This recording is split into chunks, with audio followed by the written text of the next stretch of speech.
Hello guys, welcome to cool tech again. तो guys, हम और आप लोग रेगुलर ऑनलाइन शॉपिंग करते हैं। ऑनलाइन शॉपिंग के अलावा वॉलेट्स यूज़ करते हैं। और होता यह है कि जब इतनी सारी चीज़ें ऑनलाइन एक्टिविटी कर रहे हैं तो कई बार हम लोग को कई सारी प्रॉब्लम्स होती हैं। उसके बाद हम लोग उनके कस्टमर सपोर्ट में बात करते हैं, चाहे वो शॉपिंग वेबसाइट हो, चाहे कोई वॉलेट वाला कोई भी यहाँ पे सर्विस प्रोवाइडर हो या कोई भी हो। तो कई बार क्या होता है कि हम लोग को सॉल्यूशन मिल जाता है, बट बहुत सारे केसेस में हम लोग सेटिस्फाइड नहीं होते। तो इस वीडियो में आप लोगों को बताऊंगा 10 ऐसी टिप्स के बारे में जिसको अगर आप लोग फॉलो करते हैं तो आप ये मान चलिए कि ऑलमोस्ट हर केस में आप लोगों का काम बन जाएगा। चाहे वो किसी भी तरह का कोई भी कस्टमर सपोर्ट हो, वो आपकी बात मानेगा जरूर। तो आपको लास्ट तक वीडियो को देखना है, सब्सक्राइब करना है यहाँ पे चैनल को, जिससे यहाँ पर आने वाला कोई भी टिप्स, शॉपिंग टिप्स हो, चाहे वो यहाँ पर कोई भी सेफ्टी टिप्स हो, अनबॉक्सिंग वीडियो हो और खासकर ऑफर्स हो, वो आपसे मिस ना हो। और दूसरा काम आपको करना है, हमारा टेलीग्राम ज्वाइन करना है। टेलीग्राम पर दिन भर आपको हमारे ऑफर्स ही ऑफर्स मिलते रहेंगे, आएंगे तो दिन भर आप ऑफर्स आप लूटते रहेंगे। आ जाते हैं टिप्स की तरफ। टिप्स मैंने यहाँ पे सारी नोट करके रखी हुई है, तो मैं यहाँ से आपको पढ़ के बताऊंगा। सारी टिप्स जो मैंने खुद से बनाई हैं, आपको गूगल पे नहीं मिलेंगी, ठीक है। एक्सपीरियंस से सारी चीज़ें आती हैं। तो सबसे पहली चीज़ आप लोगों को जो फॉलो करनी है वो ये फॉलो करनी है कि आपको कभी भी नंबर को गूगल पर सर्च नहीं करना है किसी भी कस्टमर सपोर्ट के। शॉर्ट में बता देता हूँ, इसके ऊपर मैंने एक वीडियो बनाया था। क्योंकि अगर आप गूगल पर नंबर सर्च करते हैं तो बहुत सारे फ्रॉड लोगों ने भी वहाँ पर उस वेबसाइट के नाम पर अपने नंबर डाल रखे होते हैं। आप उनसे कांटेक्ट करते हैं तो आपके साथ फ्रॉड हो सकता है। तो कभी भी ऑनलाइन आप गूगल पर किसी कस्टमर सपोर्ट का नंबर सर्च मत करिए। बाई चांस कर रहे हैं तो उनकी वेबसाइट से जाकर ही आप उनका नंबर निकालिए, अदरवाइज आपके साथ फ्रॉड हो सकता है। दूसरी टिप की तरफ आते हैं। दूसरी टिप है कि भाई कौन सा बेस्ट मोड है जिसके जरिए कस्टमर सपोर्ट को हम लोगों को कांटेक्ट करना चाहिए। 3 मोड्स अवेलेबल होते हैं। एक होता है यहाँ पर कॉलिंग, दूसरा होता है ऑनलाइन चैट और थर्ड जो होता है वो होता है ईमेल।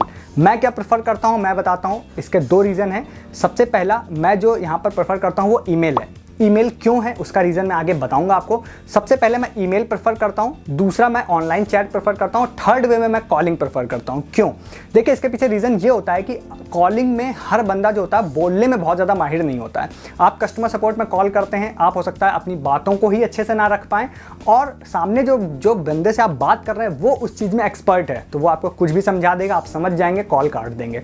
बट इसकी जगह पर अगर आप यहाँ पर ईमेल लिखते हैं या लाइव चैट करते हैं तो वो होती है एक चैटिंग जिसमें हम अपनी चीज़ों को ज़्यादा अच्छे से रख पाते हैं और वहाँ पर आपको यहाँ पर सॉल्यूशन मिलने के चांसेस बढ़ जाते हैं, क्योंकि अपनी चीज़ों को आप अच्छे से एक्सप्लेन कर पा रहे हैं। और इसमें जो एक टिप होती है, मतलब जो थर्ड टिप है कि ईमेल ही लिखना चाहिए। अभी तक तो मैंने बेस्ट वे बताया, आप कर कोई भी सकते हैं, बट थर्ड वे जो बताने जा रहा हूँ, थर्ड जो टिप है, ईमेल ही लिखना चाहिए। उसके पीछे जो रीज़न है वो ये है कि जब आप यहाँ पर ईमेल लिखते हैं तो आपने देखा होगा जब आप किसी कंपनी को ईमेल लिख रहे हैं तो आपको एक ऑटो जनरेटेड मेल आता है जिसमें आपको एक ticket ID, complaint number automatically मिल जाता है। तो उसका फायदा यह है कि जब आप कंप्लेंट नंबर मिल गया तो उस पर कार्रवाई होनी है। जब आप कॉलिंग करते हैं तो फ़ोन काट देते हैं, कुछ भी समझा के कार्रवाई नहीं होती। बट आपने रिटर्न कंप्लेंट लिखी है तो उसको बाकायदा अच्छे से सब चीज़ें करके प्रॉपर रिटर्न आंसर आप लोगों को मिलता है। और रिटर्न प्रूफ जो होता है वो हमेशा बहुत ज़्यादा मायने रखता है। तो रिटर्न में कभी कोई कंपनी अगर आपको लिख के दे रही है तो वो ज़्यादा सेटिस्फैक्ट्री आंसर आपको लिख के देगी।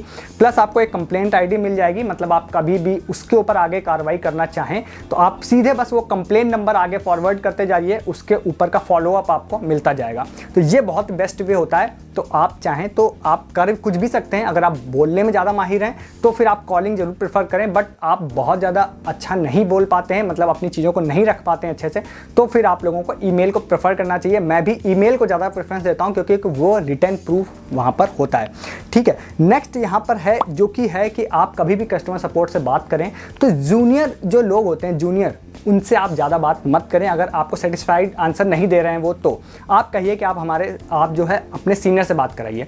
इसमें आपको फ़ायदा क्या मिलता है, इसमें 3-4 फ़ायदे हैं जो आगे धीरे धीरे बताता जाऊंगा। तो सीनियर से बात करने का आपको फ़ायदा है, सीनियर से बात करिए। फिर अगर आप उससे भी सेटिस्फाइड नहीं है तो आप कहिए कि आप अपने सीनियर को कॉल ट्रांसफ़र करिए। बहुत ऊपर लेवल तक आप जा सकते हैं ये करते करते, और ये सारी चीज़ें मैंने की हुई हैं। फ़ायदा क्या होता है, सबसे पहला फ़ायदा आपको बताता हूँ। पहला फ़ायदा ये है कि जब आप सीनियर से बात करते हैं तो आपकी बातों को अच्छे से समझते हैं हैं। और सबसे मेन चीज़ है कि आपकी बातों को समझने के साथ साथ बियॉन्ड लिमिट जाके आपकी हेल्प कर देते हैं। बियॉन्ड लिमिट जाके हेल्प कर देते हैं क्यों, वो मैं अभी आपको बताऊंगा।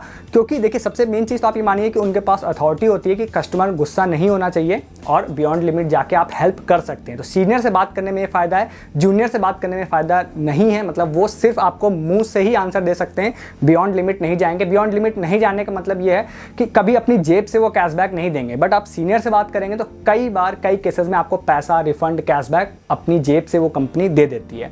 ठीक है, तो आगे भी इस चीज़ को और ज़्यादा एक्सप्लेन करूंगा। नेक्स्ट जो टिप है वो ये है कि आपको कंपनी को हमेशा शो करना है कि आप उनके प्रीशियस कस्टमर हैं, बहुत ही मेन कस्टमर हैं। तो अमेजन फ्लिपकार्ट की बात करें तो आप हमेशा बोलिए, अगर आप प्राइम मेंबर हैं तो कहिए मैं प्राइम मेंबर हूँ। मैं ये हमेशा बोलता हूँ, जब मैं फ्लिपकार्ट को कॉल करता हूँ तो मैं कहता हूँ मैं प्लस मेंबर हूँ, क्या आपका यही वे है प्लस मेंबर को ट्रीट करने का। तो इसमें क्या होता है, उनके ऊपर एक वो मतलब एक प्रेशर आता है कि हाँ ये प्लस मेंबर या प्राइम मेंबर हैं, उनको अच्छी सर्विस हम लोगों को देनी है। तो इस केस में भी आप जब बात करते हैं सीनियर से तो वो कहते हैं कि हाँ भाई ये यहाँ पर प्राइम मेंबर या प्लस मेंबर है, इनको अच्छी सर्विस देनी है। फिर आप लोग को बियॉन्ड लिमिट जाके आप लोगों को हेल्प वो लोग कर देते हैं। ठीक है, तो उसके बाद यहाँ पर जो है नेक्स्ट जो टिप है वो आप कभी भी किसी भी वेबसाइट से बात करें तो आप उनको कंपेयर करें दूसरी वेबसाइट से। कैसे? फ्लिपकार्ट को आप कॉल कर रहे हैं तो उनको कंपेयर करें अमेजन से, स्विगी को कॉल कर रहे हैं तो उनको कंपेयर करें जोमेटो से, अगर आप पेटीएम को कांटेक्ट कर रहे हैं तो उनको जो भी है कंपेयर करें फ़ोन पे वॉलेट से। तो इसमें क्या होता है, कभी भी कोई कंपनी दूसरे की अच्छाई नहीं सुन सकती है, तो उस केस में भी वो बियॉन्ड लिमिट जाके आपकी हेल्प करेगी। अगर आप कहते हैं कि भाई अमेजन तो घटिया है, फ्लिपकार्ट में ये सर्विस बहुत अच्छी मिलती है मुझे, मैं आपसे शॉपिंग नहीं करने वाला, मैं वहाँ से शॉपिंग करूँगा, उस केस में भी आप लोगों को देखिएगा आपको बेनिफिट मिलेगा। कोई कंपनी ये नहीं चाहती कि आप हमें छोड़ के उनके पास जाएँ। ठीक है, तो ये बहुत ज़्यादा ये वर्क करने वाली चीज़ है। ये भी मैं आपको बताऊँ मेरे साथ बहुत केसेस में वर्क किया है, इसलिए मैं यहाँ पर ये आप लोगों को बता रहा हूँ। ठीक है, उसके बाद यहाँ पर एक चीज़ और है जो कि है आप रिटर्न कंप्लेंट लिखने के लिए हमेशा कहिए। अगर आप कॉलिंग पे बात कर रहे हैं तो आप बात करते करते अगर कुछ भी आपको बता रहे हैं कि ठीक है हम आपको आगे इसकी समाधान देंगे, सॉल्यूशन देंगे, तो आप कहिए कि भाई मेरी रिटर्न कंप्लेंट लिखो और मुझे कंप्लेंट नंबर जब मैं कॉल पर हूँ तभी मुझे सेंड करो। वो आपको कंप्लेंट नंबर सेंड करेगा। अगर रिटर्न में कंप्लेंट लिखी गई है तो आप ये मान के चलिए कि सॉल्यूशन उसका आपको मिलेगा जरूर, उस पर कार्रवाई होगी जरूर। तो रिटर्न कंप्लेंट लिखाना हमेशा बहुत ज़रूरी है और आपको सॉल्यूशन ज़रूर मिलेगा अगर आपने रिटर्न कंप्लेंट लिखवाई है तो। ठीक है, उसके बाद एक बहुत ही मेन टिप आती है जो मैं हमेशा फॉलो करता हूं। अगर आप सेटिस्फाइड नहीं है किसी कंपनी की सर्विस से, किसी भी तरह की प्रॉब्लम से, तो प्ले स्टोर पर रेटिंग एक बहुत ही बड़ा इफेक्ट डालती है। आप प्ले स्टोर पर रेटिंग जाकर उस कंपनी को दे सकते हैं अपनी सेटिस्फैक्शन के हिसाब से और रिव्यू वहाँ पर लिख सकते हैं। अगर आपने घटिया रेटिंग दे दी है तो आप ये मान के चलिए कि बहुत जल्दी उनका रिप्लाई आएगा और आपको सॉल्यूशन दिया जाएगा और फिर आपसे कहा जाएगा भैया आप रेटिंग सही कर दो हमारी वहाँ जाके, क्योंकि प्ले स्टोर पर रेटिंग आजकल बहुत ही मेन रोल अदा करती है किसी भी कंपनी का एक यहाँ पर जो रेपुटेशन होती है उसको बनाने के लिए। तो प्ले स्टोर की रेटिंग भी आप लोग यहाँ पर दे सकते हैं अपनी जो भी आपकी प्रॉब्लम्स है उसके हिसाब से। उसके बाद जो है एक दो चीज़ें और आती है, जैसे कि एक चीज़ ये आती है कि आप कभी भी कस्टमर सपोर्ट में बात कर रहे हैं तो आप ये मत शो करिए कि आप नूब हैं, नौसिखिए हैं।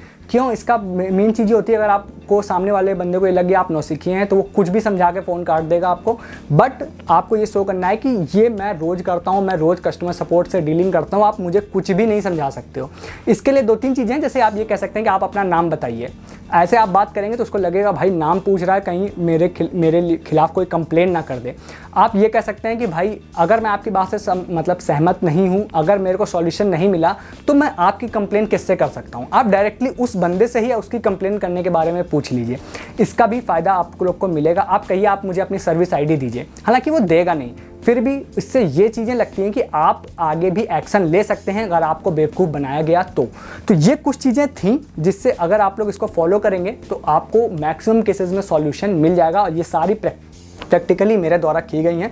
तो जो टिप आपको सबसे ज़्यादा अच्छी लगी हो वो मुझे आप कमेंट करके बता सकते हैं। आपके पास कुछ एक्स्ट्रा टिप हो वो भी कमेंट करके बता सकते हैं, शेयर कर सकते हैं इसे किसी और को, सब्सक्राइब कर सकते हैं चैनल को। यहाँ पर बहुत सारे टिप्स एंड ट्रिक्स ऑफर्स के लिए टेलीग्राम जरूर ज्वाइन कीजिएगा, दिन भर आपको ऑफर्स मिलते रहेंगे। इस वीडियो में इतना ही है, तब तक के लिए गुड डे, गुड बाय।